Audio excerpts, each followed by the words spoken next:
Bom, vou pedir quem está lá atrás sentar mais para frente, por favor. Pode ser? Você que está aí atrás, encostado na parede, sentar mais à frente. Ocuparmos aqui, ficarmos mais juntinhos. Tipo assim, Nailô, Pedro. Te joga assim no ar. O povo não pega, a gente cita o nome. Tipo Alexandra. Tá. Alexandra, uma lá com o rosto tapado que está se escondendo. Débora, Massim. Ficar mais perto da gente. Bom, pediram para dar um aviso sobre o Cine Jovem. Acontecerá sexta-feira próxima, às 19 horas, na igreja lá do centro. É um cinema da comunhão, onde a gente vai comer uma pipoca, tomar um guaraná e assistir um filme abençoado. Um filme onde não é filme evangélico, não, mas traz uma mensagem, já ouvi falar.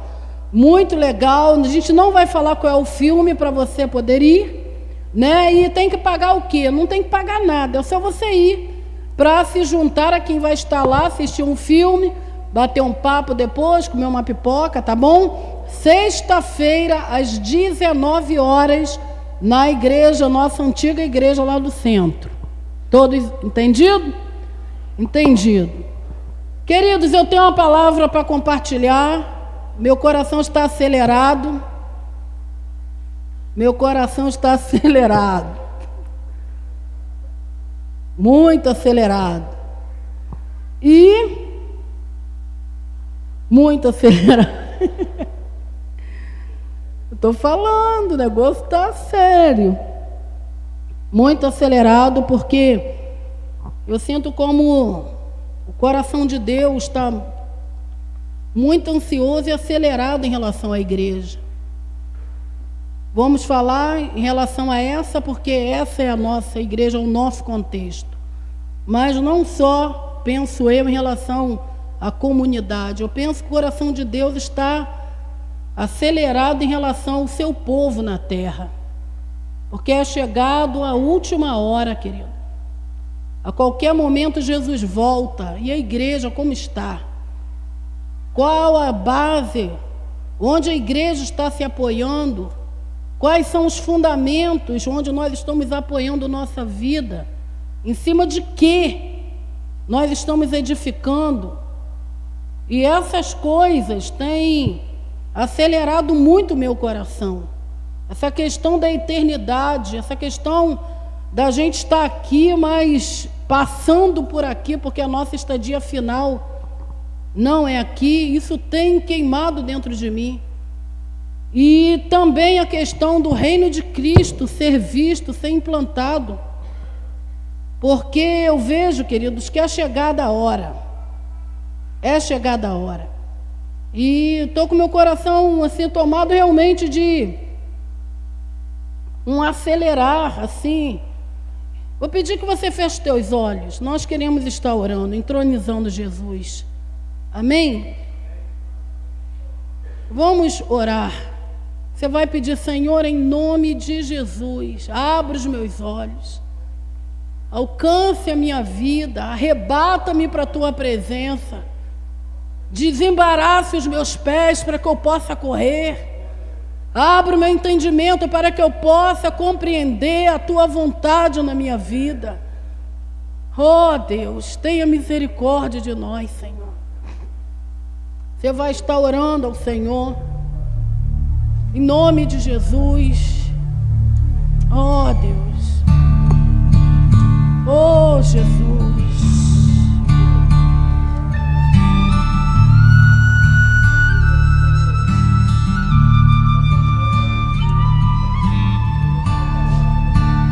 É chegada a última hora, querido.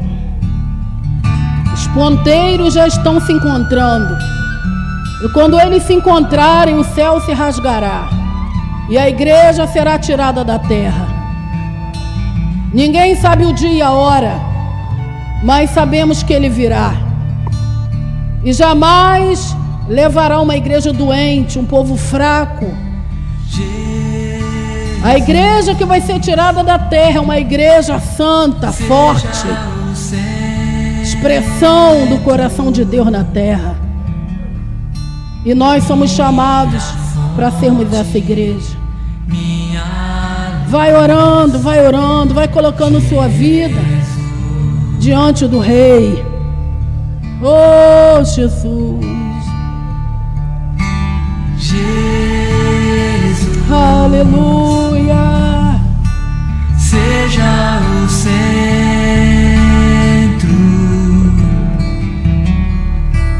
minha esperança e canção.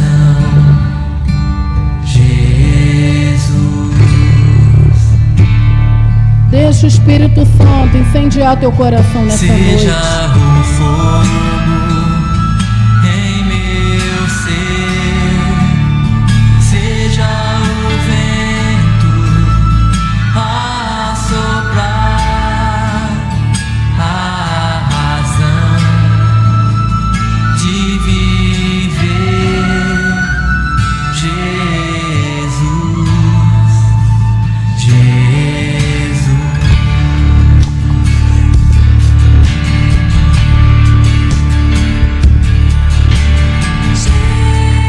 Se coloque de pé, erga tuas mãos aos céus. Oh, Deus. Oh, Jesus. Mostra-nos quem tu és. Estabelece o teu reino aqui. Oh, Rei da glória. Rei da glória, Rei da glória. Oh, Jesus, venha sobre nós. Oh, meu Deus. Abra tua boca, vai orando, enchendo-se da presença do Senhor. Oh, ansiando por sua presença. Meu Deus. Oh, Jesus.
Nos colocamos nessa noite diante de Ti.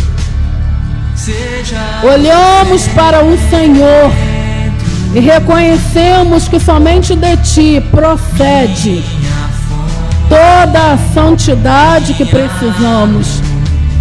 De Ti somente procede toda a fonte de vida que precisamos. Tu és a videira verdadeira e nós somos os ramos. A vida que temos não está em nós mesmos, está em Ti, Jesus. É através dessa ligação contigo é que nós encontramos condição de frutificarmos e nos mantermos vivos na Tua presença. Por isso, Senhor, nessa noite nós atribuímos a Ti tudo que somos, tudo que temos, tudo que desejamos. E reconhecemos que sem Ti nada podemos fazer. Tu és o nosso Deus, Tu és o nosso amado, Tu és aquele qual a nossa alma deseja. Eis-nos aqui, Senhor, rendidos e prostrados aos Teus pés. Aviva o nosso coração na Tua presença. Esse é o clamor do nosso coração, no nome de Jesus. Amém, amém e amém. Você pode aplaudir o Senhor e se assentar. Em nome de Jesus.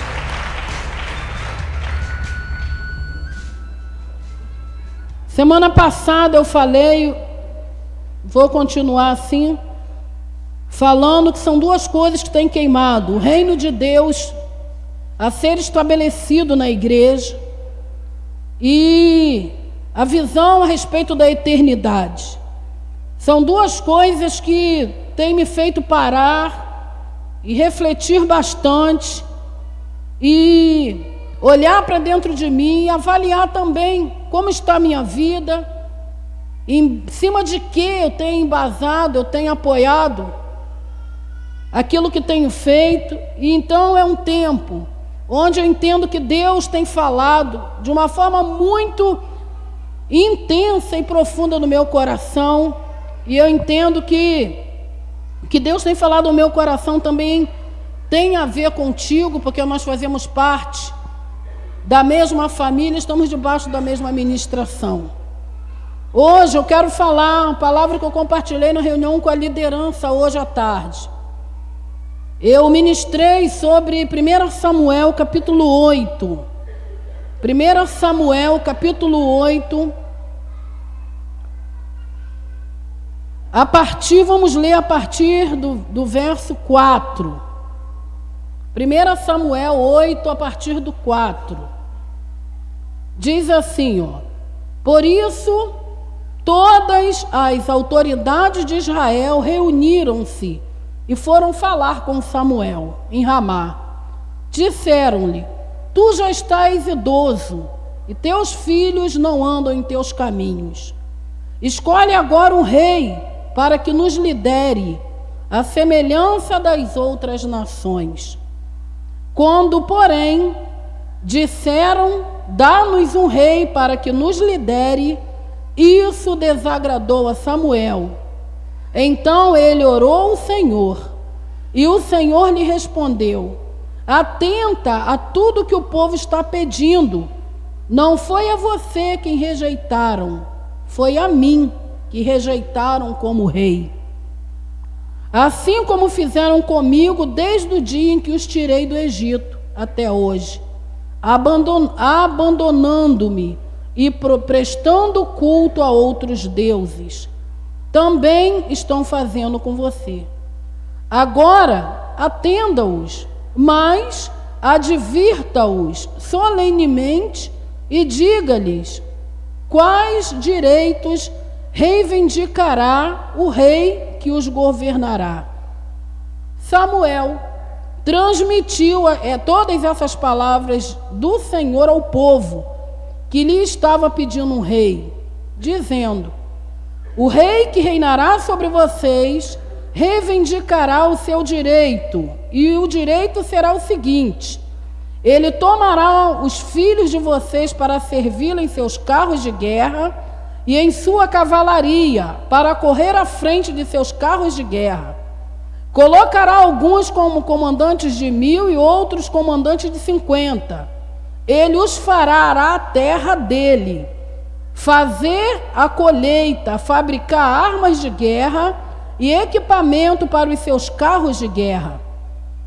Tomará as filhas de vocês para serem perfumistas, cozinheiras e padeiras. Tomará de vocês o melhor das plantações, das vinhas e do olivais, e o dará aos criados dele. Tomará um décimo dos cereais e da colheita de uvas, e dará aos seus oficiais, os seus criados. também tomará de vocês para o seu uso particular os seus servos e servas, e o melhor do gado e dos jumentos. Tomará de vocês 1/10 dos rebanhos, e vocês mesmos se tornarão escravos dele. Naquele dia, vocês clamarão por causa do rei que vocês mesmos escolheram, e o Senhor não os ouvirá. Todavia, o povo recusou-se a ouvir Samuel e disse: não, nós queremos um rei, seremos como todas as outras nações. Um rei nos governará e sairá à nossa frente para combater as nossas batalhas. Depois de terem ouvido tudo o que o povo disse, Samuel foi perante o Senhor, e o Senhor lhe respondeu: atenda-os, dá-lhes um rei. Então Samuel disse aos homens de Israel: volta para cada um para sua cidade. E aí a coisa já estava estabelecida.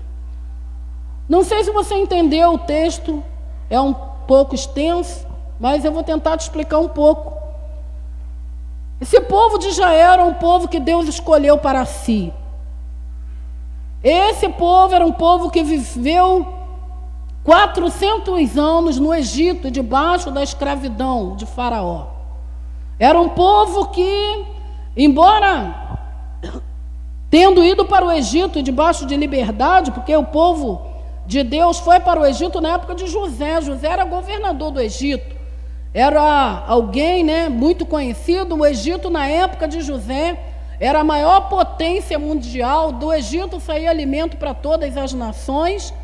E aí, José, governador do Egito, o povo dele morava em Canaã, que era o pai e os 11 irmãos, até que o mundo inteiro passa fome e eles vão no Egito comprar comida.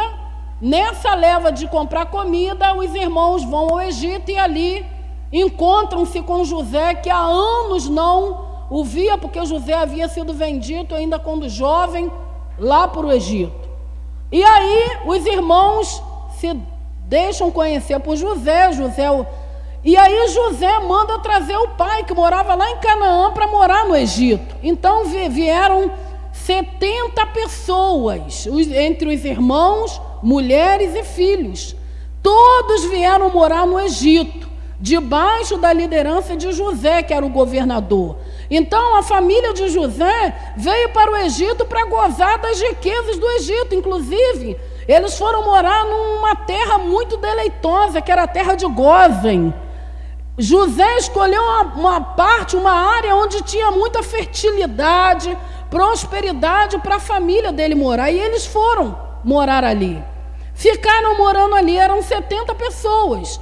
Só que José morreu. O tempo passa, José morre. Aí sobe ao trono um outro faraó, que não conheceu a José. E aí começa o quê? A escravidão do povo. Porque o povo que era 70 já estava multiplicado, já era um número muito grande. O novo faraó que se assentou no trono ficou com medo daquele povo se unir a outras nações, se levantar contra ele e tomar o trono dele. Então o faraó, por causa do crescimento do povo de Deus ali, ele fica amedrontado, com medo de perder o trono. E aí ele começa a maltratar o povo, subjugar o povo. O povo foi para lá livre, mas agora estava escravo. O braço de Faraó era muito pesado sobre o povo. E aí o povo começa a gemer, a clamar. Deus ouve o clamor do povo. E aí levanta quem? Moisés, para tirar o povo do Egito. E Moisés tira o povo do Egito debaixo de um destino. O destino era levar o povo para a terra prometida, Canaã. E aí o povo sai do Egito, vão caminhando, mas durante esse trajeto, Deus começou a ver que o coração do povo era um coração obstinado. Porque o Senhor, querido, o deserto, ele sai do Egito, passam pelo deserto para chegar no lugar onde Deus tinha. Deus os levou para o deserto porque Deus queria mostrar o seu amor, inclusive de falar, estou no deserto. Eu quero falar, deserto é lugar de manifestação de Deus, você sabia? Porque foi no deserto o lugar que Deus mais se revelou ao povo, foi no deserto.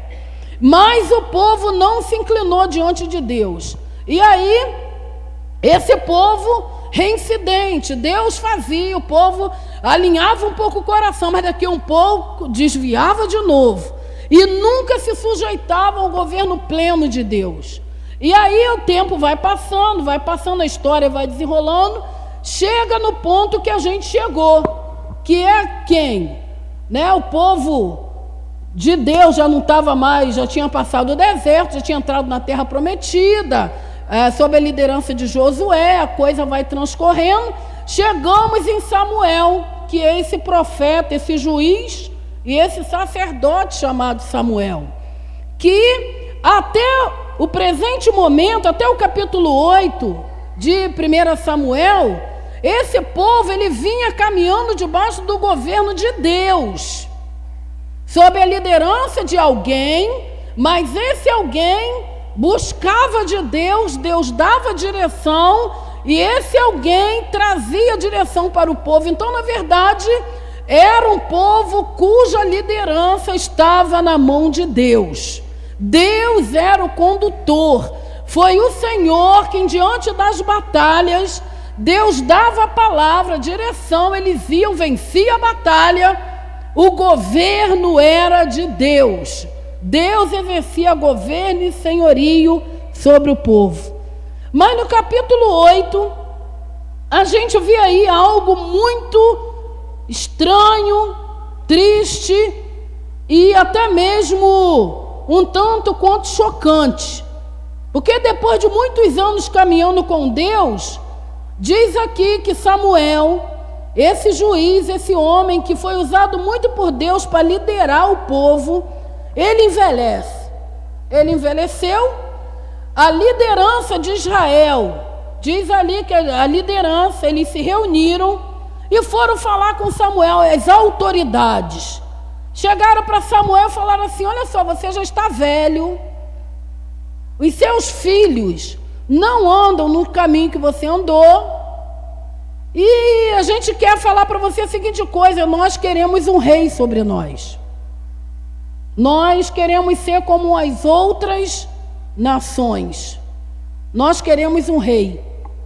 E aí Samuel ele fica triste e vai falar com Deus. E Deus fala assim: Samuel, eles não estão te rejeitando não, eles estão rejeitando a mim.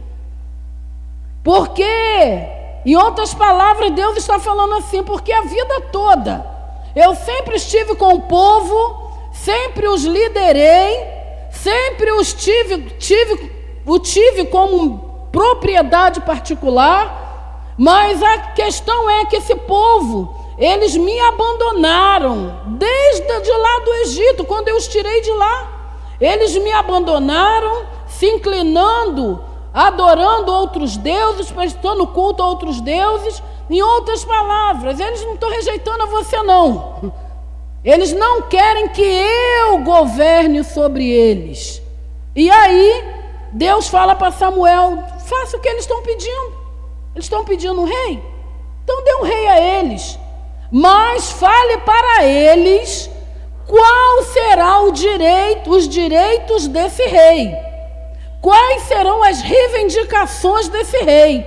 E aí Samuel reúne o povo e fala: olha, o rei que vai governar sobre vocês, ele vai reivindicar os filhos de vocês para escravo, toda a plantação, o melhor da terra ele vai pegar para... Samuel dá uma descrição minuciosa de como o rei que eles estavam pedindo iria se comportar e quais seriam as suas reivindicações. Tudo que Samuel falou que o rei iria fazer era algo, queridos, era algo que era pesado. O rei iria pegar os filhos e ia colocar para correr à frente dos carros de guerra. iria usá-los para preparar armamento, as filhas seriam escravas, seriam perfumistas, cozinheiras, padeiras. O rei iria tomar o melhor das plantações, dos vinhos, das olivais, os cereais, a colheita de uva, tudo o rei iria pegar para ele. E aí Samuel, depois de dar todo esse relato, ele termina falando assim: naquele dia, quando vocês, entre aspas, estiverem debaixo do jugo, que vocês clamarem a Deus, lá no verso 18, naquele dia, quando o peso vier, quando a mão do rei se tornar pesado, verso 18 diz assim: naquele dia vocês clamarão por causa do rei que vocês mesmos escolheram, e o Senhor o quê? Não os ouvirá. Naquele dia, ou seja, qual o dia seria esse? O dia em que a mão do rei pesasse, o juízo do rei, o braço de ferro do rei viesse, e eles clamassem, Deus não iria ouvir. Querido, qual seria a sua postura depois de um relato como esse? E depois do fechamento do relato com esse contexto que Samuel colocou, qual seria o seu posicionamento depois de ouvir tudo isso? O que você falaria? Tem alguém aí? Rei para quê, né?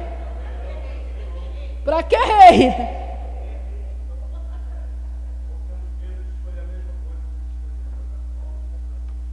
Sabe o que eles falaram depois de tudo isso? Eles falaram assim: todavia o povo fez o quê? Verso 19: recusou-se a ouvir Samuel e disse: não, nós queremos um rei. Seremos como as outras nações. O rei nos governará e sairá à nossa frente para combater as nossas batalhas. Queridos, a que ponto chega um ser humano, alguém cujo coração está distante de Deus, endurecido e obstinado? Olha a que ponto uma pessoa, um povo, uma igreja, um grupo pode chegar. Depois de todo esse quadro negativo, eles falam assim, eles continuam: não, tudo bem, Samuel, mas nós queremos um rei. Nós, em outras palavras, nós continuamos com o mesmo desejo. Aí você pega a resposta do povo aqui e você transfere isso hoje para alguns discipulados. A pessoa está trilhando por caminhos que diz: querido, você vai cair no abismo. Se você andar por esse caminho, isso vai atrair maldição para a tua vida. Não decida por esse caminho que vai dar ruim. Aí você fala. Quando você termina de falar, a pessoa olha para você e fala assim: obrigado pelo conselho, mas eu vou continuar no caminho que eu estou trilhando.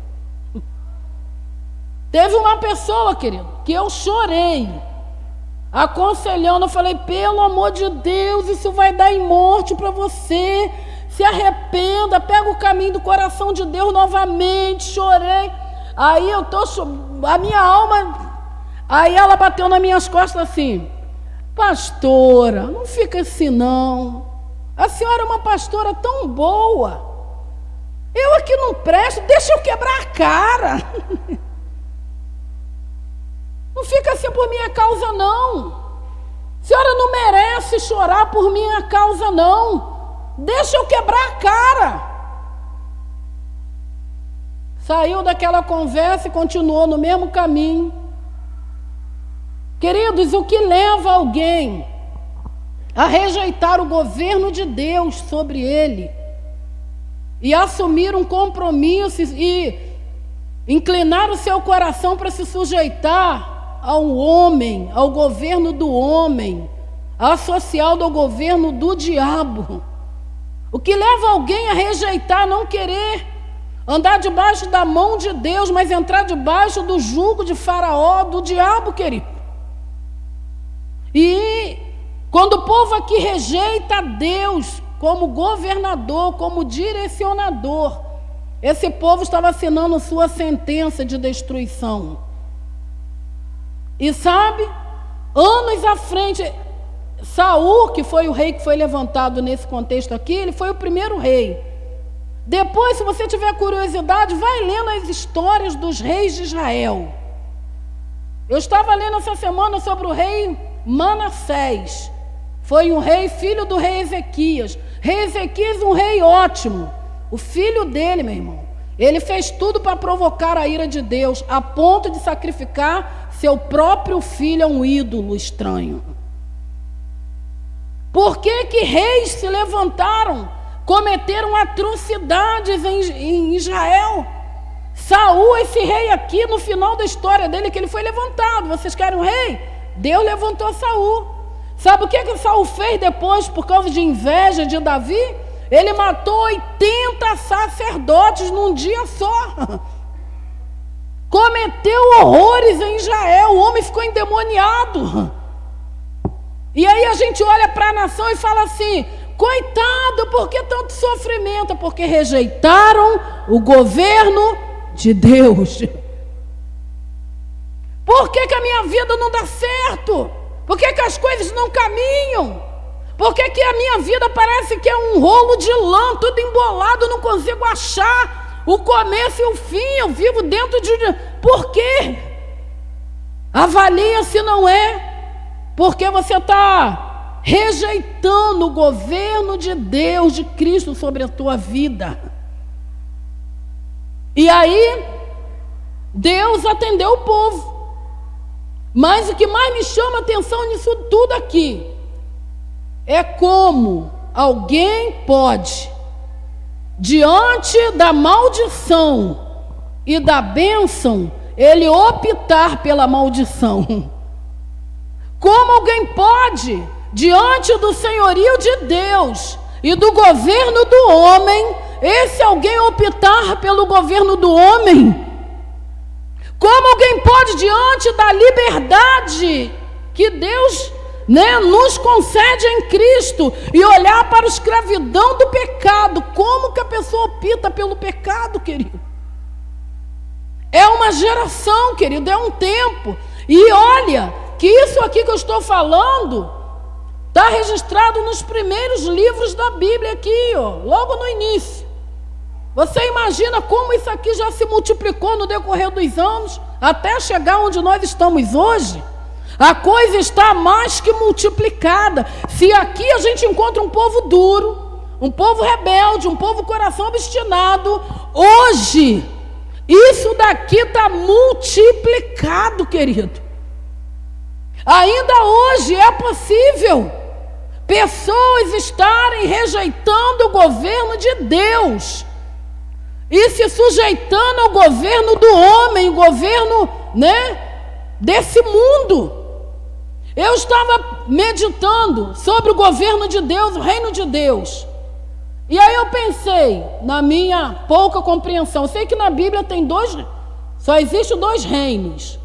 O de Deus, reino da luz, e o reino das trevas.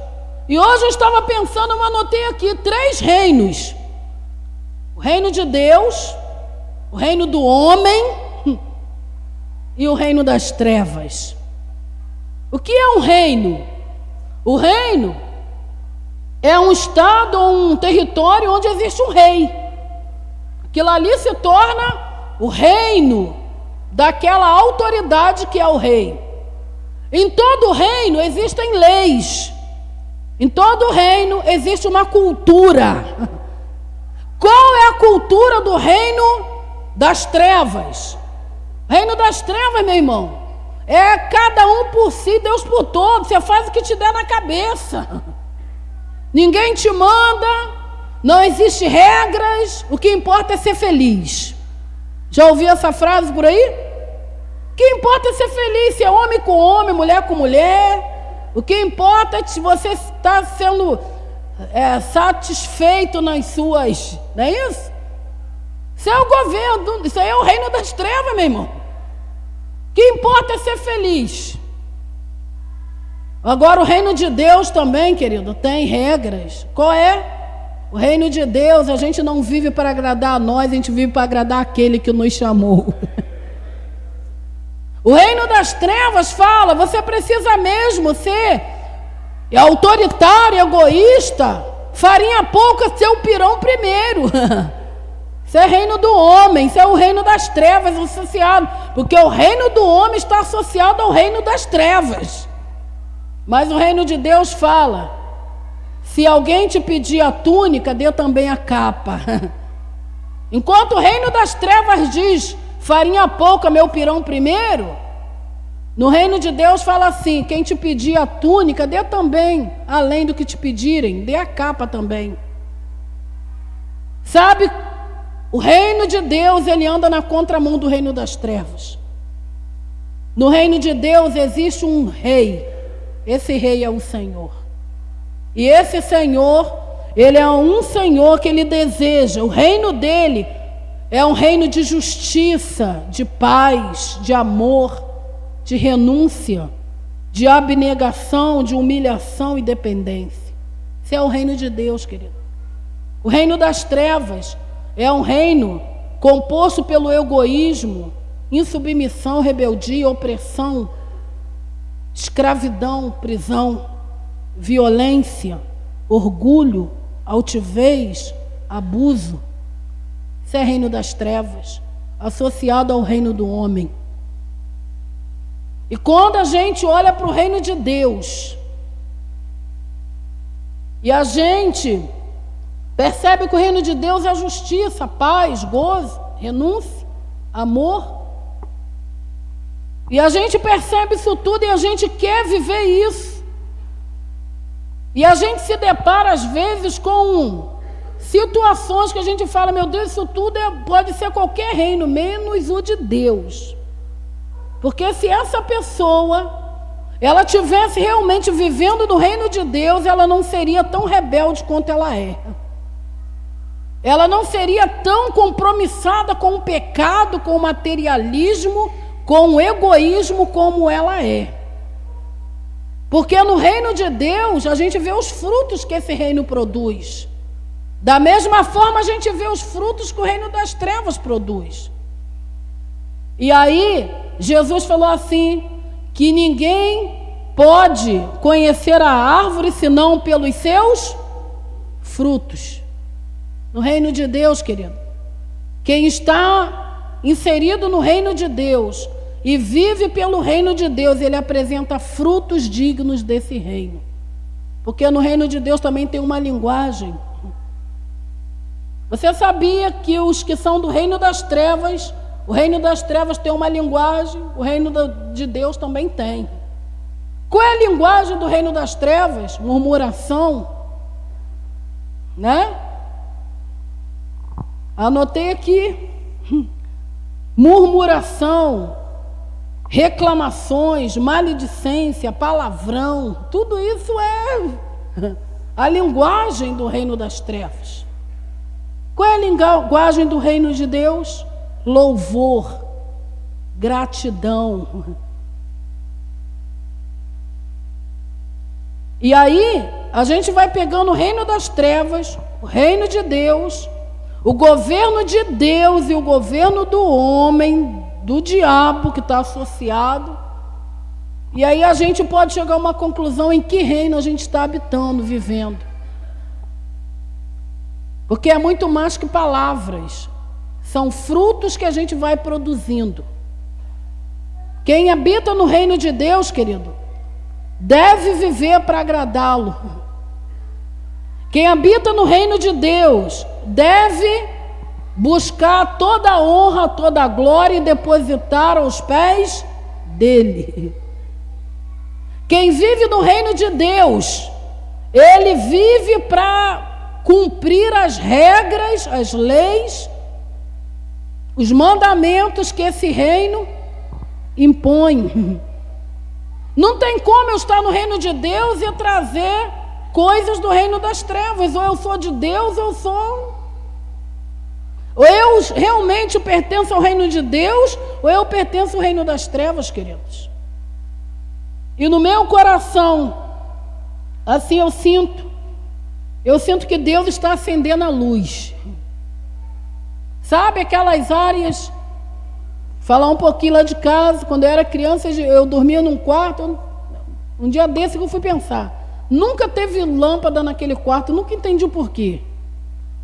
Uma casa grande, um corredor, 3 quartos assim, mas aquele corredor, nunca o quarto que a gente dormia tinha luz. Eu acho que era para ver se o cão aparecia ali, só podia.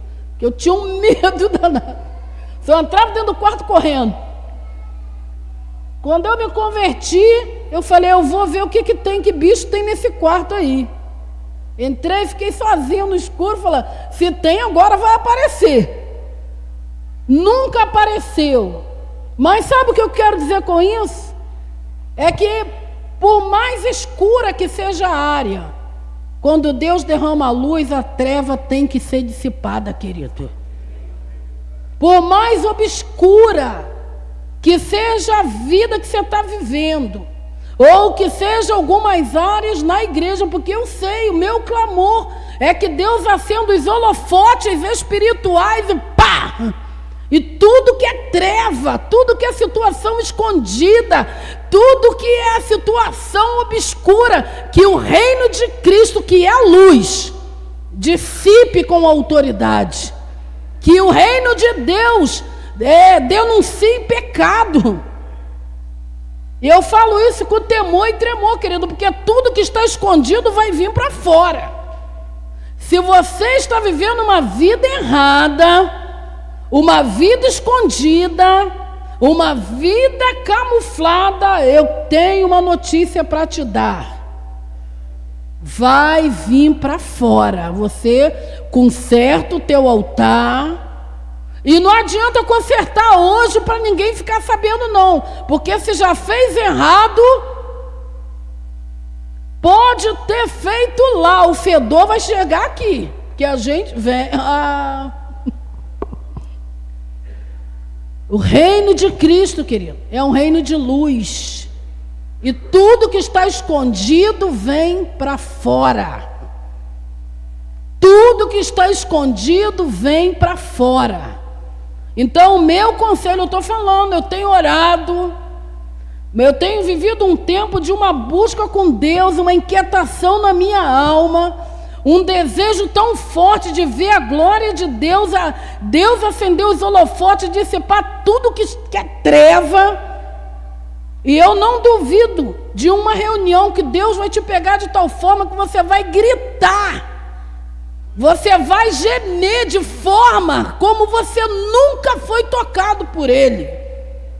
E você vai dizer, eu não aguento mais essa vida no erro, sem se preocupar com quem vai ouvir a respeito das confissões que você vai fazer.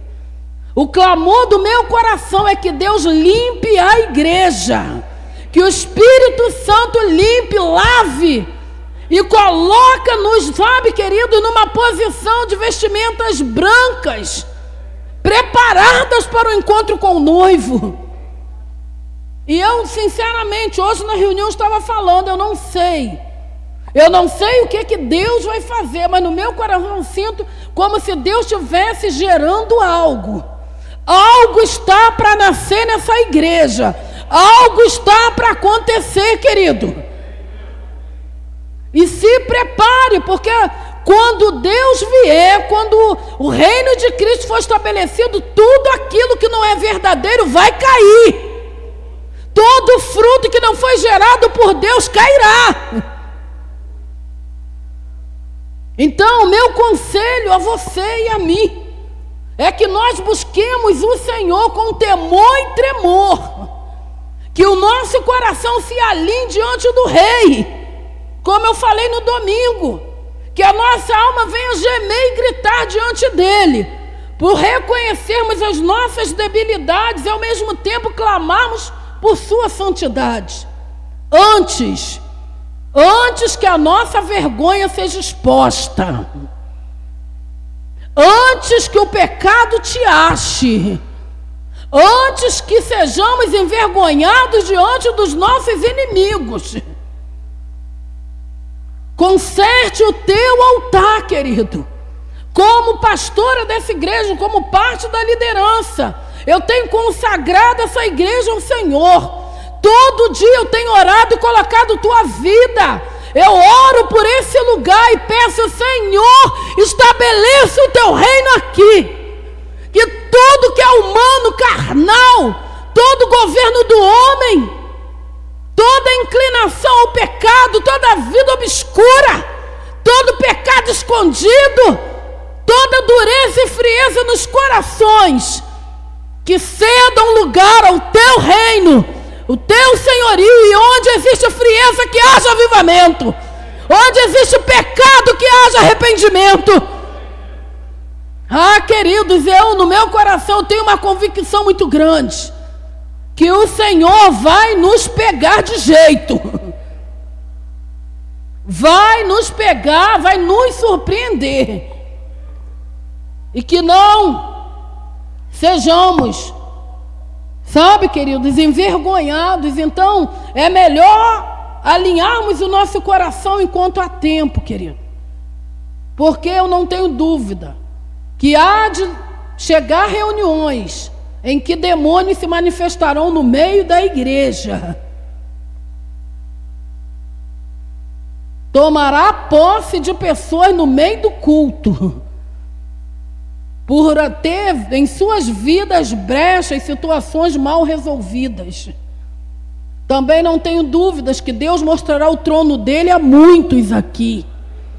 Não tenho dúvidas que a santidade de Deus tocará em muitos aqui. Muitos serão levantados como tochas vivas na mão do Senhor. Porque nós queremos muito mais do que ser um povo que se reúne. Nós queremos ver o trono de Deus e viver mediante o governo de Deus e não o governo de um rei humano. Porque o povo estava trocando o governo divino por um governo carnal, um homem. Eu não quero o governo do homem sobre mim, porque o homem é mau. Você viu o que o rei faria? O homem é mau, querido. Certa vez Davi pecou e Deus falou para ele: escolha 3 tipos de castigo: 7 anos de maldição, ou você vai cair na mão dos homens, ou cair na mão de Deus. Ele tinha que escolher entre dessas 3 punições: 7 anos de praga, ou ele cair na mão do povo, dos homens, ou cair na mão de Deus. Davi optou em cair na mão de Deus, porque no Senhor há misericórdia. Ai daquele que cai na mão do homem, que vive pelo homem e baseia a sua vida no homem. O Senhor está nos chamando, querido, para tirarmos os nossos olhos de tudo que é humano, carnal e material, e abrirmos os nossos olhos para aquilo que é espiritual, para o trono e o governo dele. Por isso, todo dia, tire um tempo para consagrar sua vida, sua família, seu ministério, seus discípulos, seu emprego, tudo consagre ao Senhor, querido. Porque eu sinto que é chegado o tempo do reino de Deus ser estabelecido. E o reino começa a ser estabelecido no nosso coração e a partir de nós. Então, eu peço a você nesse momento que você feche os teus olhos e você vai pedir ao Senhor: Senhor, nessa noite eu decido pelo teu reino, o teu governo. Toma o teu lugar. Eu não quero ser governado, sabe, pelo rei, um rei humano. E o que é mais triste é que aquela nação, o argumento é: nós queremos ser como as demais nações.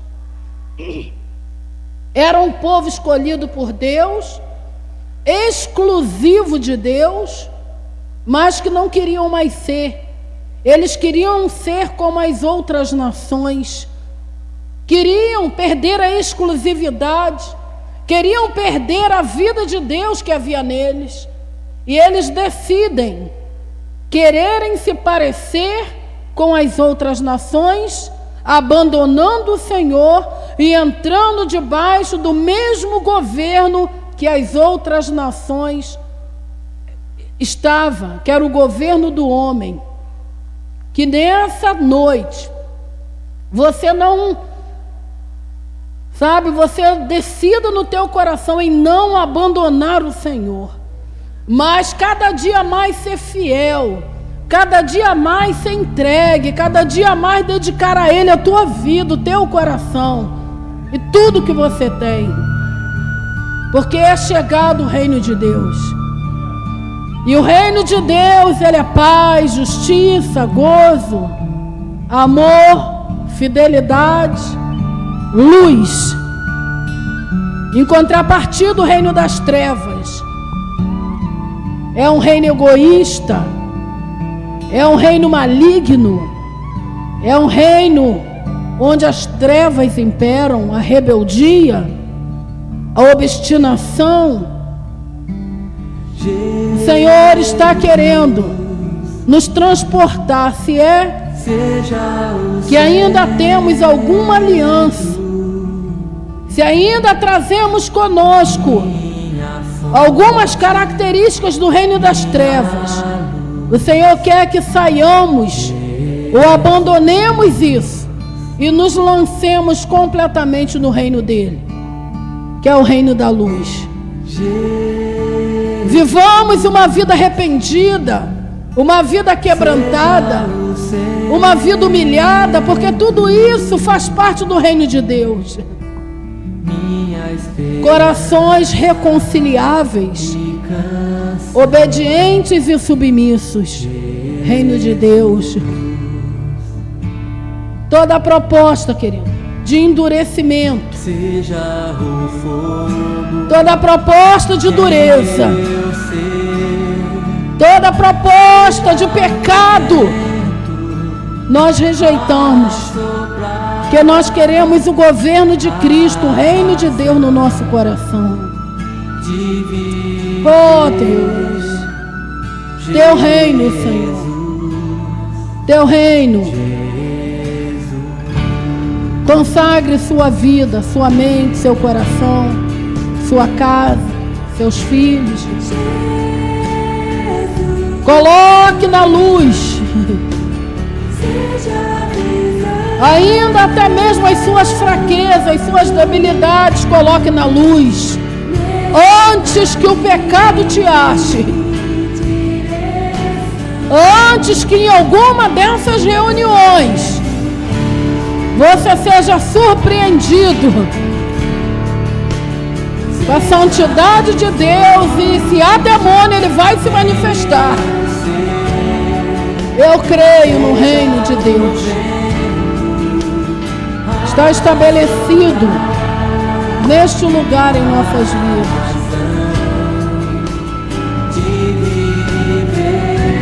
Oh Deus.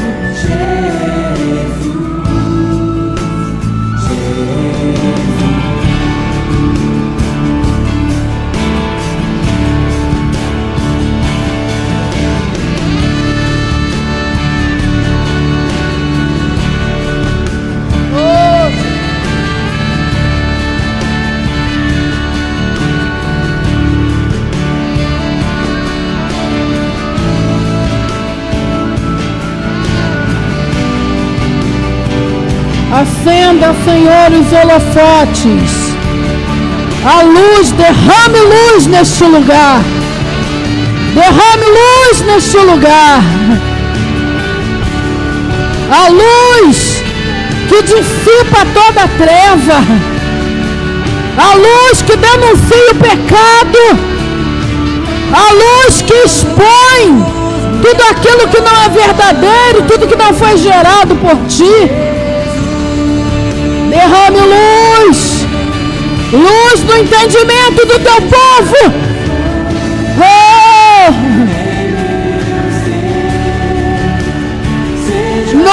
de Jesus.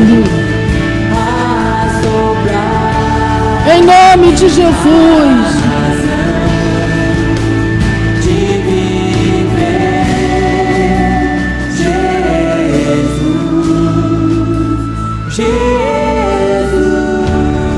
Eu peço que você se coloque de pé.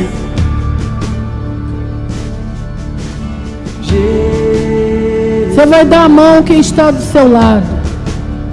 Seja o centro, Oh, Deus.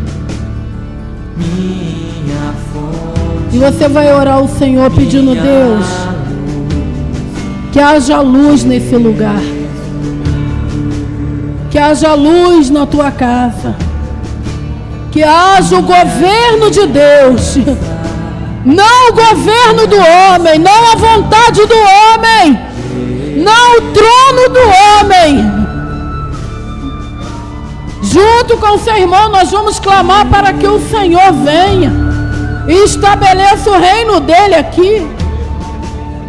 Oh, que os membros dessa igreja sejam membros sérios, santos, pessoas aliançadas com o Senhor, apaixonadas por Jesus, pessoas que não se vendem, não se trocam, pessoas que vivem e andam na luz, pessoas que trazem consigo o temor do Senhor. Oh, que o coração estremece ao ouvir o nome dele. Oh, Jesus. Oh, Jesus. Santifica esse lugar. Santifica esse lugar. Coloque o teu nome nesse lugar. Oh, Jesus. Que caia sobre nós. Que caia sobre nós o temor do Senhor. Que caia sobre nós. Oh, a glória que há em Jesus.